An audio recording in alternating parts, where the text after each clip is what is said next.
Hello, ഞാൻ ഇവിടെ ഉണ്ട്. നിങ്ങൾ എവിടെയാ? ഞങ്ങളിതേ ഇവിടെ പാലത്തിന്റെ താഴത്തുണ്ടേ.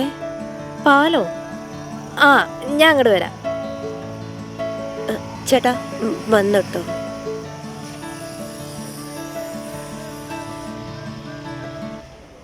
DP കാണുന്ന പോലെ തന്നെ. ഗാഥ. ചിത്ര എസ് നായർ. നായർ എന്ന് പറഞ്ഞുകൊണ്ട് ഞാൻ ജാതിസ്ഥാന്ന് വിചാരിക്കണ്ടപ്പാ. ഞാൻ വേടൻ്റെ വലിയൊരു ഫാനാ. കേട്ടില്ലേ, ഞാൻ പാണെന്നല്ല പറയുന്നല്ല, നീ തമ്പുരാനോ അല്ല. ആണേലേ എനിക്കൊരു മൈ പെടക്ക് വർത്താനൊന്നും പറയില്ല, പൊരേന്ന് ഓർത്താക്കും. പണ്ട് അങ്ങനെ. ഞാൻ അതോർത്തിട്ട് ചിരിച്ചൊന്നുമല്ല.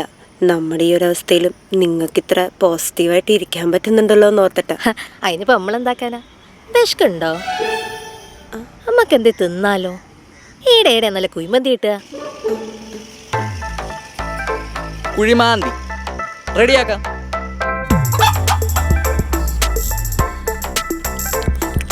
ഇനി ആദ്യമായിട്ടാ? അല്ല, ഞാൻ ഇതിനു മുന്നേ കഴിച്ചിട്ടുണ്ട്. ഏണേ, ഇനി കൊച്ചിയിൽ ആദ്യമായിട്ടാണോന്ന്? ചെറുപ്പത്തില് ഒരു പ്രാവശ്യം വന്നിട്ടുണ്ട്. അപ്പോൾ വലുതായിട്ട് ആദ്യമല്ലേ? അതെ. അപ്പോൾ മൂപ്പർക്ക് അത്ര സ്ഥലമൊക്കെ അറിയുള്ളൂ. നിങ്ങൾ കൊച്ചിക്കാരനാ? ഞാൻ ട്രിവാൻഡ്രം. എന്നുവെച്ച് കൊച്ചി അറിയാത്ത ആളൊന്നുമല്ല കേട്ടോ. കഴിഞ്ഞ 12 കൊല്ലമായിട്ട് ഇവിടെ പട്ടണം നടന്നോളുന്നു തന്നെ. അത് നിങ്ങളെ തീറ്റ കാണുമ്പോൾ തിരയുണ്ട്. ഫുഡ് വേസ്റ്റ് ആക്കരുത്, അതുകൊണ്ടാണ്. ഞാൻ കഴിച്ച മന്തിയുടെ പൈസ ഞാൻ കൊടുത്തോളാം. അയ്യോ, അത് വേണ്ട, ഞങ്ങൾ തന്നെ കൊടുത്തോളാം. അമ്പിയണ്ണ, നിങ്ങളിത് എവിടെയായിരുന്നു? നിങ്ങൾ പറഞ്ഞ പസങ്കത വന്നിട്ടുണ്ട്, കൊടുക്ക. അമ്പിയണ്ണ. അമ്പിയണ്ണ நல்லா இருக்கியாம்மா? நல்லா டிராவலிங்லாம் எப்படி இருந்தது? குழப்பமில்ல.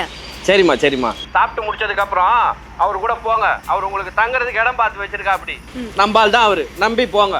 சரியா? அல்லங்கள மோத்தம் பத்தியே அதை அம்மா கேக்குற. ஒரு நாய் குறுக்க வந்துடுச்சும்மா. சரி, நான் அப்புறம் பேசுறேன். ശരി എന്നാ.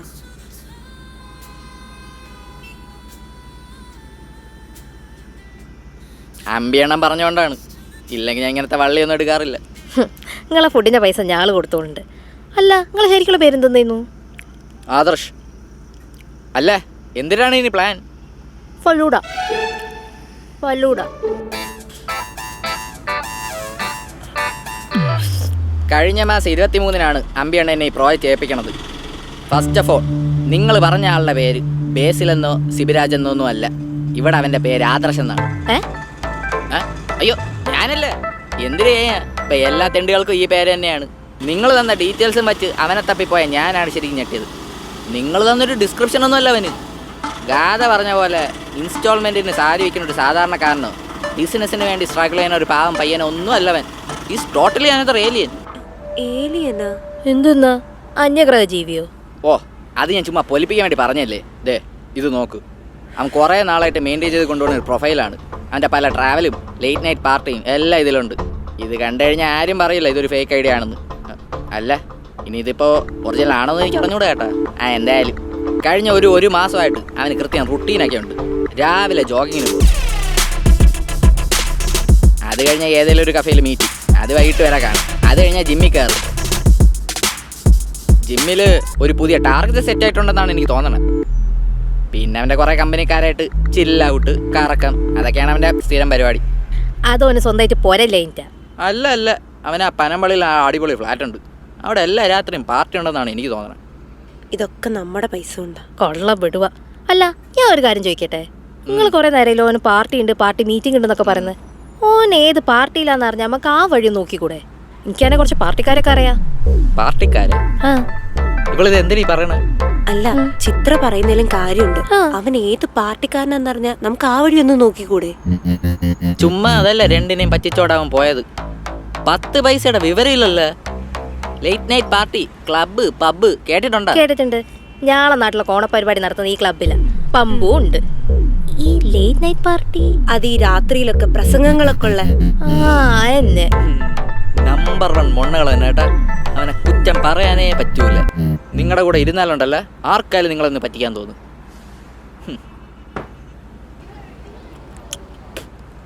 ചേട്ടാ ഒരു ഹെൽപ്പ് ചെയ്യാവോ? എന്തൊരു ഹെൽപ്പ്? ഫീസ് ഒന്നും കുറയ്ക്കൂല കേട്ടോ. അതല്ല, എൻ്റെ ഫോണൊന്ന് മാറ്റണം. വാ അത്രേ ഉള്ള. അത് പോണ വഴി കടയിൽ കയറ. അവരോട് വന്നില്ലേ? പൈസ കൊടുക്കുക. ഓ വാ വണ്ടി ഇരിക്ക. Hello my G future. എന്ത് കയറി വാ, ഫോൺ വാങ്ങണ്ട്. ഏട്ടാ ഓളെ ഫോൺ പൊട്ടി, എന്തേലും ഒന്ന് ചെയ്തു കൊടുക്കണേ. മാം നമുക്കിവിടെ മൈജി കെയറിൻ്റെ സർവീസ് അവൈലബിൾ ആണ്. അവിടെ വേണമെങ്കിൽ മാമിൻ്റെ പഴയ ഫോൺ റിപ്പയർ ചെയ്യാൻ പറ്റും നമുക്ക്. അല്ലെങ്കിൽ പിന്നെ പഴയ ഫോൺ എക്സ്ചേഞ്ച് ചെയ്തിട്ട് പുതിയ ഫോൺ പർച്ചേസ് ചെയ്യാവുന്നതാണ്. എന്നാൽ എക്സ്ചേഞ്ച് നോക്കാം. നമുക്ക് ബേസ് മോഡലോട്ട് പ്രീമിയം മോഡൽ വരെയുള്ള ഫോൺസ് ഇവിടെ അവൈലബിൾ ആണ്.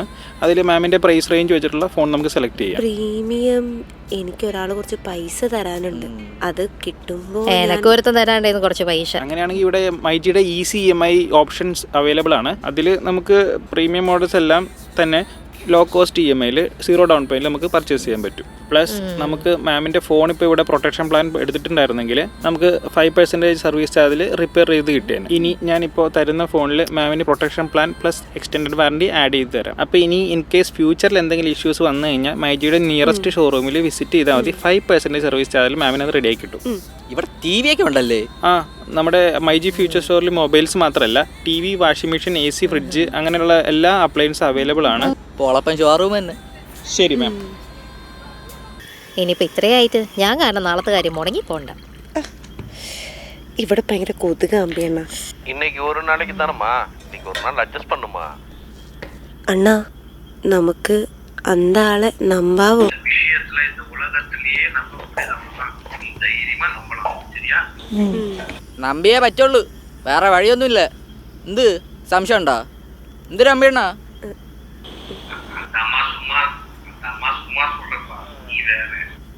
എന്നാ കൊള്ളാം. അമ്പിയണ്ണ നിങ്ങൾ ഒറ്റ ഒരാൾ പറഞ്ഞിട്ടാണ് ഈ വള്ളിയൊക്കെ എടുത്ത് ഞാൻ തലയെ വെക്കണേ, അറിയാലോ? அதெல்லாம் தெரியும் தம்பி. சரி நான் அப்புறமா பேசுறேன், சரியா? ശരി ശരി.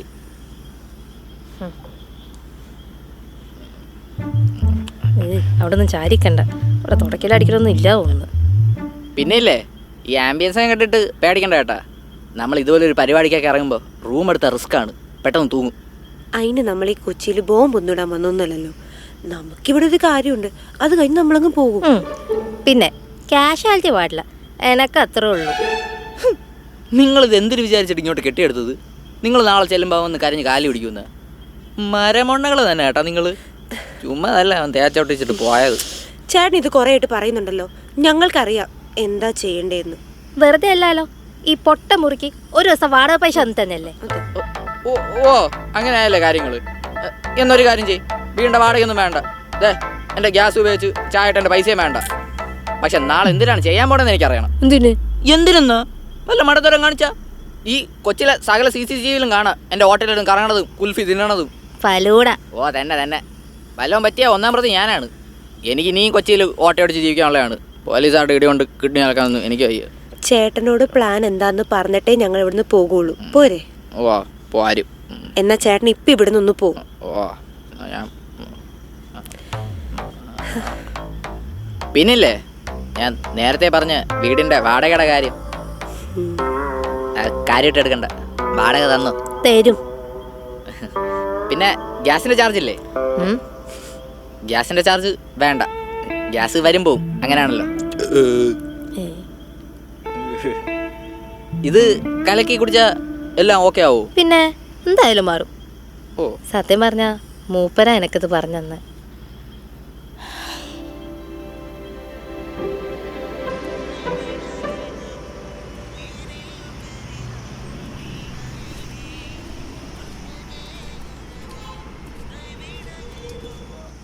കുടിക്കി. ഇത് കുടിച്ചാ മാറുമോ? പിന്നെ മാറാതെ. ഇതേ ആവശ്യമില്ലാത്തവരൊന്ന് വലിച്ചേരിട്ട.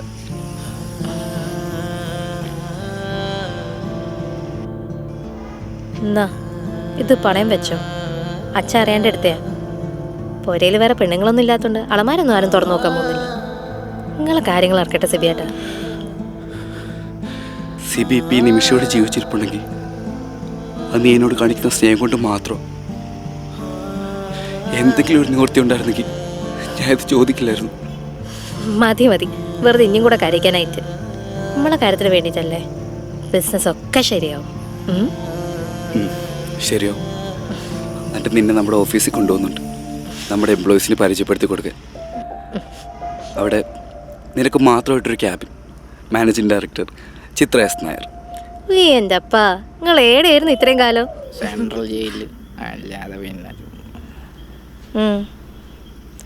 അന്നെടുത്ത ഫോട്ടോയാ. മൂപ്പർക്ക് തീരെ ഇഷ്ടമല്ലായിരുന്നു. ഡിലീറ്റ് ആക്കെന്ന് പറഞ്ഞ് കുറേ ഇടങ്ങേറാക്കി. അവസാനം അച്ഛനെ പിടിച്ച് കള്ളസത്യമായിട്ട് ഡിലീറ്റ് ആക്കി എന്ന് പറഞ്ഞു. അന്നെങ്ങനെ ഞാൻ അത് ഡിലീറ്റ് ആക്കിണ്ടേ, ഇന്നും അവൻ്റെ പൊട്ടി പോലും ഉണ്ടാവില്ലെന്നു. കള്ളപ്പെട്ടുക ഏതെല്ലാം ഓഫീസ് കാണിച്ചിട്ട് ഓൻ്റെ ഓഫീസാന്നും പറഞ്ഞ്. ഓഫീസാ? ഏത് ഓഫീസ്? അത് കൊച്ചിൻ കോർപ്പറേഷൻ്റെ ഓഫീസ് തന്നെ. ഓ, അപ്പൊ കൊച്ചിൻ മേയറാവേണ്ട മുതലായിരുന്നല്ലേ? Just miss.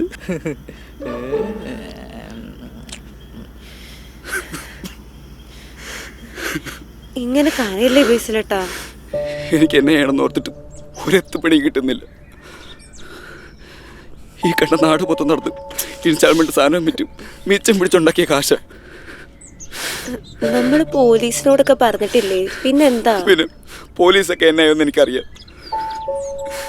നാളെ ചെക്കൻ കൂട്ടർ കാശ് കൊടുക്കുന്ന ദിവസം കാശ് കിട്ടാതാകുമ്പോൾ അവർ കല്യാണത്തിന് ഒഴി. എൻ്റെ കുഞ്ഞോള് പോട്ടിച്ചായ ശ്രീധരൻ വായിക്കാതെ എന്നെ ആരെങ്കിലും കെട്ടിക്കോളൂന്ന് പറയും. എന്നെ ആശ്വസിപ്പിക്കാനാ. പക്ഷെ അതൊന്നും കേട്ടു സമാധാനത്തോടിരിക്കാൻ എനിക്ക് പറ്റിയില്ല. കാത കൊച്ച്, ഞാൻ എല്ലാം കൂടി അങ്ങോട്ട് കൊടുക്കും. ഇങ്ങനെയൊന്നും പറയില്ലേ ബേസിലേട്ടാ? നമുക്ക് എന്തെങ്കിലുമൊക്കെ ചെയ്യാം. അല്ല ഇപ്പൊ എന്ത് ചെയ്യും? ഞാനുണ്ട്, ധൈര്യമായിട്ടിരിക്കും.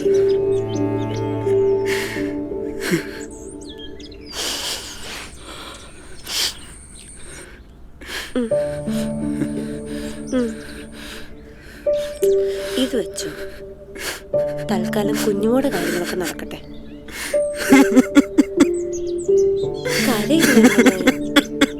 ബേസിലേട്ടാ, ഫിക്സഡ് ഡെപ്പോസിറ്റ് ആയിരുന്നല്ലേ? എത്ര ലക്ഷം? 5 ലക്ഷം. അച്ഛൻ എൻ്റെ പേരിലിട്ടതാ. അതല്ലേലും അങ്ങനെ തന്നെ. മാനം മര്യാദയ്ക്ക് പണിയെടുക്കുന്ന ചെറുപ്പക്കാരൊന്നും ഒരുത്തിക്കും വേണ്ട. ഇതുപോലത്തെ ഫ്രോഡ് കള്ളന്മാരാണെങ്കിൽ വീടിൻ്റെ ആധാരം എന്തിനു കിഡ്നി വരെ എടുത്തു കൊടുക്കും. അതെ, ഉണ്ടായിരുന്ന കാലത്ത് നന്നായിട്ട് എന്നെ നോക്കിയിരുന്നേ. ആ അതെന്നെ. Cool cool. കലിപ്പ് കളയണ്ട, കോപം കളയക്കൂടാതെ. കളഞ്ച അന്ത വേറി പോയിടും. നമുക്കവനെ പ്ലാൻ പണി പണിയാം. ഫീസ് ഇച്ചിരി കൂടും, കുഴപ്പമില്ലല്ലേ? ശരി എന്നാ, ഗുഡ് നൈറ്റ്. മൊണ്ണകൾ ഇനി പറ, എന്തിനാണ് പ്ലാൻ? പറ. ഓക്കെ, നമ്മുടെ പ്ലാൻ ഇതാണ്. ചേട്ടൻ പറഞ്ഞതനുസരിച്ചാണെങ്കിൽ അയാൾ എല്ലാ ദിവസവും കൃത്യമായിട്ട് വൈകുന്നേരം ജിമ്മിൽ വരും. ഫുൾ ബോഡി, ആബ്സ്, പിന്നെ ലെഗ്, അങ്ങനെയാണ് പോണെങ്കിൽ ഇന്ന് അയാൾ കൃത്യമായിട്ട് ഡെഡ് ലിഫ്റ്റ് എടുക്കും. അതിന് ആസ് പെർ ഞാളെഴുതനുസരിച്ചിട്ട് ഒരാൾ ഡെഡ് ലിഫ്റ്റ് എടുത്താൽ അയാൾക്ക് അന്ന് നല്ല ക്ഷീണമായിരിക്കും. അങ്ങനെ നോക്കുകയാണെങ്കിൽ ഓനന്ന് ജിമ്മിൽ നിന്ന് ഏറ്റവും ലാസ്റ്റേക്കും വരും. അപ്പം നമുക്ക് ഓനോട് കാര്യങ്ങളൊക്കെ ചോദിച്ച് മനസ്സിലാക്കാമല്ലോ. പക്ഷെ അപ്പോഴും അവിടെ ഒരു കല്ലുകടിയുണ്ട്. ട്രെയിനർ. ആ, അത് വേണേ ഞാൻ മാനേജ് ചെയ്യാം. ഒരു ന്യൂ ജോയിനി പോയാൽ അങ്ങനെ നോക്കാതിരിക്കാൻ പറ്റൂലല്ലോ. പക്ഷേ ഇല്ലേ, അവ ഇന്ന് ഡെഡ് ലിഫ്റ്റ് എടുത്തില്ലെങ്കിൽ നിങ്ങൾ ഡെഡ്. എന്നാ പിന്നെ നമുക്ക് വെയിറ്റ് ചെയ്യാം ഇവിടെ.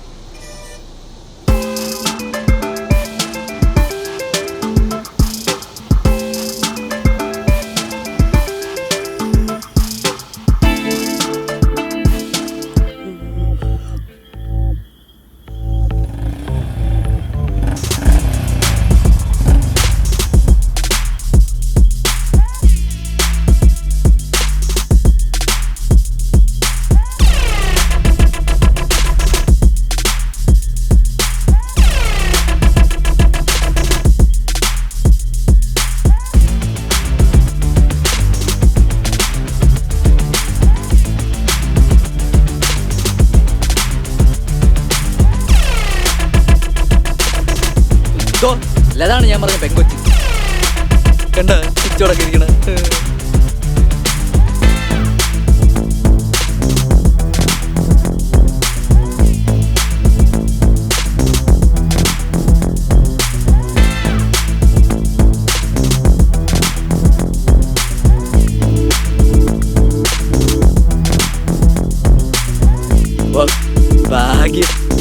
ചെന്നു.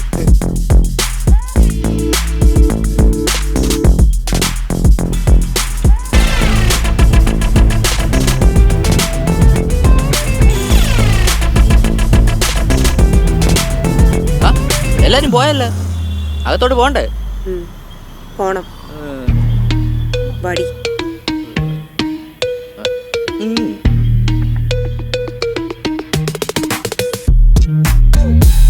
The forest unravels a misted wildfold.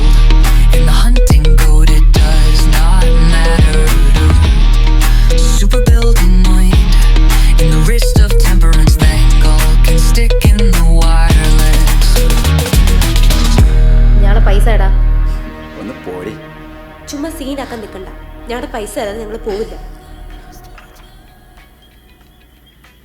Sir, ആരാ? ന്യൂ ജോയിനി ആകാൻ താല്പര്യം ഉണ്ടായിരുന്നു. പെട്ടെന്ന് മസിലൊക്കെ എന്തിനാണ് ചെയ്യേണ്ടത്? മസിൽ ഇങ്ങനെ 2 എണ്ണത്തിന് എഴിഞ്ഞു പോകണം ഇവിടുന്ന്. മര്യാദക്ക് എൻ്റെ കയ്യിൽ നിന്ന് മേടിക്കാത്ത പോടി. ഇനി ഡെഡ് ലിഫ്റ്റ് അടിച്ചിട്ട് കോണി അടിക്കുന്നോടാ.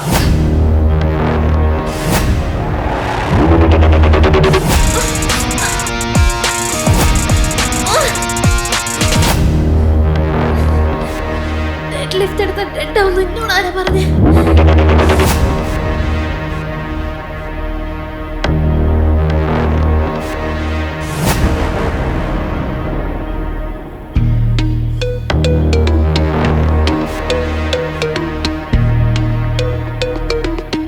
പാടി.